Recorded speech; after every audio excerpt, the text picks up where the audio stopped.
Hi, I'm Sylvia, the creator of Vintage Kitchen Vixen, where I share tips for simple living, creating memorable gatherings, and preparing wholesome and traditional recipes with a vintage twist. And today I'm going to be showing you how to make gingerbread cookies. Aren't they pretty? They're very pink. You can do them in whatever color you want, if you even want to ice them. So these cookies, especially if you're preparing for the holiday season, I mean, you can make them any time of year and just cut out whatever shapes you want. You can make mousse cookies or maple leaf cookies. You can freeze the dough, so if you have a day where you want to do some prep in advance, you can make all the dough and then freeze it for later, or you can even refrigerate it for a couple of weeks until you're ready to use it. The cookies themselves, they hold up pretty well as long as they are stored properly. I like packaging them up in little cellophane baggies for gifts. Sometimes I'll put them in little cookie tins, depending on how much I like the person. If you make them in November, they're going to be good until you hand them out in December or whenever you decide to make these. Now, of course, you can make these gingerbread cookies and you don't have to ice them, but I'm a big fan of icing the cookies. And if you do ice the cookies, it is a process that can take a couple of days. So the first day you can bake and you can outline the cookies, or you can just do one icing and call it a day. But what I typically do, I'll bake the cookies and I'll outline them with royal icing. The next day after that icing has dried, I will flood the cookies. So I will fill them with royal icing. And then that dries for 24 hours at least. And then after that, you can decorate them however you want with any squiggly lines or designs. So today I'm going to be showing you how to make the gingerbread dough. I'm going to be showing you how to make the royal icing to outline and flood the cookies with. And I'll also be going a little bit into the consistency that you want to look for when you're outlining and flooding your cookies, because there's a difference between the two. I'm going to show you the best tools that you should use when you're icing your cookies, and I'll be showing you how to make a whitener. So what is a whitener? So a whitener is something you add to your royal icing.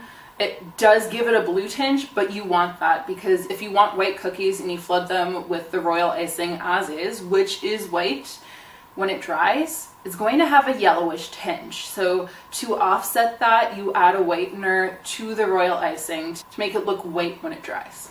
I'll also be showing you the basics of icing and decorating cookies. I'm not an expert at this. Decorating is not my passion. I keep things very rustic and simple. So if you're looking for something that's more advanced when it comes to cookie decorating, I am not your answer. But if you're looking for an amazing gingerbread cookie recipe, hi, I'm here. They make great gifts. They're wonderful on your holiday baking platters, and I like filling my cookie jar with them during the holidays. If you are new to my channel, I do a little something called silent film mode, and I'm going to show you what that is right now.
so much for joining me for today's episode of Vintage Kitchen Vixen.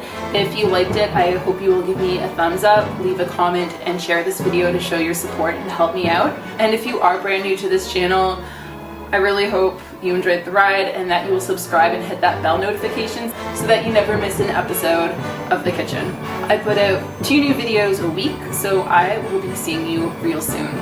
Bye!